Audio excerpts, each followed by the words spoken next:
Egunon, gaur, igande goiz honetan, laukizen batu gara, Estepan Urtiaga Basaras Lauazeta moduan ezagutzen dugun olerkari nazionala gogoan izan, gorazarre egin eta memoria, konpromisoa eta borroka antifasista gaurkotzeko. Euskal Herriko kultura eta askatasunaren simbolo nagusienetariko baten jaiotza oroitu nahi dugu gaur, Euskal Herria Bilduk eskualde honetan daukan ordezkaritza zabal batek, eta Lauazetaren lagun eta familiak. 1905 abuztuaren 3 jaio baitzen laukitzen, hemen, herri honetan duela ja 120 urte.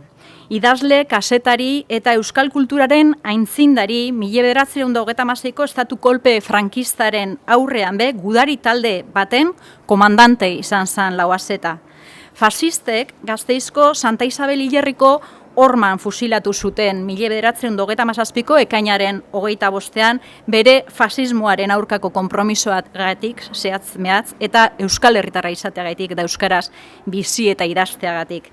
Lauazetak askatasun haize bihurtuta hamarkadak geroago herri zena, abertzaletasuna transmititzen digu oraindik.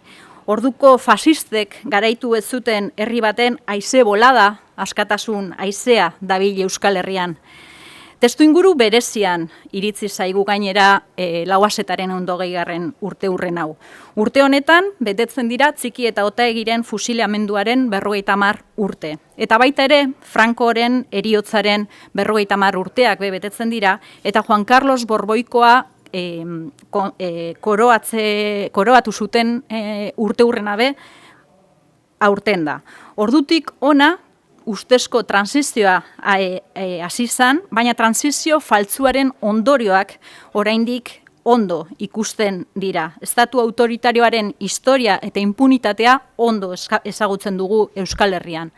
Baina horrez gainera, Trumpen buelta sufritzen ari gara, eskuin muturraren gorakada begibistakoa da, eta esan genezake internazional erreakzionarioaren indartze bete-betean gaudela. Eta beraz, fasismoak gaur ere hemen daukagu, gure inguruan, gure kaleetan, eta mundu osoan zehar indartzen ari da. Han eta hemen, beti helburu berarekin, eskubideak murriztu, jendartea polarizatu, kusur eta irainekin, eta autoritarismoa edatu, gutxi batzuen boterea eta interesak bermatzeko. Diskurtso eta estrategia erreakzionarioak eguneratzen eta indartzen ari dira. Eta ez hori bakarrik, agenda politikoa ere markatzen ari dira. Ikusi besterik ez da gure hizkuntzaren kontrako eraso larriak azkenaldi hontan. Baita ere, adibidez, gure kontzertu ekonomikoarekin bukatzeko proposamenak jartzen dizkigute mahai gainean. Giza eskubideen kontrako erasoak etengabeak dira.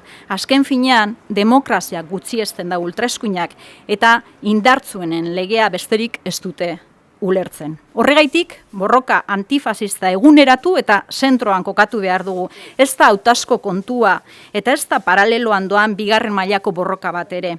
Askapen nazional eta sozialaren aldeko borrokan ardatz nagusi bat izan behar da antifasismoa.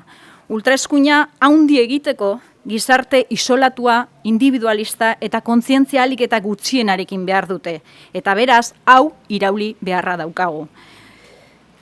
Horregaitik, gaur egungo borroken poliedroan, borroka antifasista da, aurrean dugun eredu autoritario eta atzerakoien aurkako aurpegi nagusi bat. Feminismoa, sozialismoa, ekologismoa eta burujabetzaren aldeko borrokekin batera.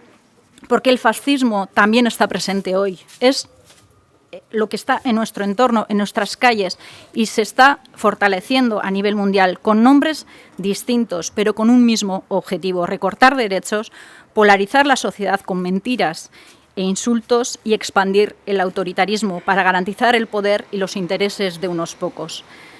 Los discursos y estrategias reaccionarias se están actualizando y reforzando día a día, pero además están marcando la agenda política. Por eso, la lucha antifascista debe actualizarse y situarse en el centro. No es una cuestión opcional, no es una cuestión o una lucha secundaria, es uno de los ejes principales en una lucha por la liberación nacional y social. Para que avance la ultraderecha necesitan sociedades aisladas, individualistas, que no dominen la razón o la conciencia, y esto debemos transformar.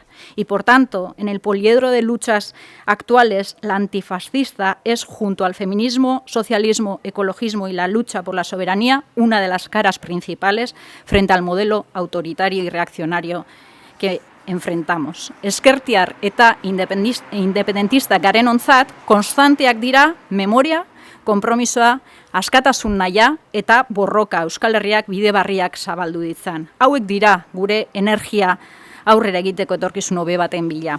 Eta horretan, guzti horretan berresten gara gaurkoan ere Lauazetaren herritik, Laukizetik, askatasun haizez. Duela 88 urte fasistek fusilatu zuten, eta oraindik ere fasismoa ateioka daukagu. Horregaitik animatzen dugu Euskal Herritar oro, Euskal Herriaren askatasunaren aldeko ufada honetan murgiltzen gurekin batera. Gauza asko daudelako jokoan.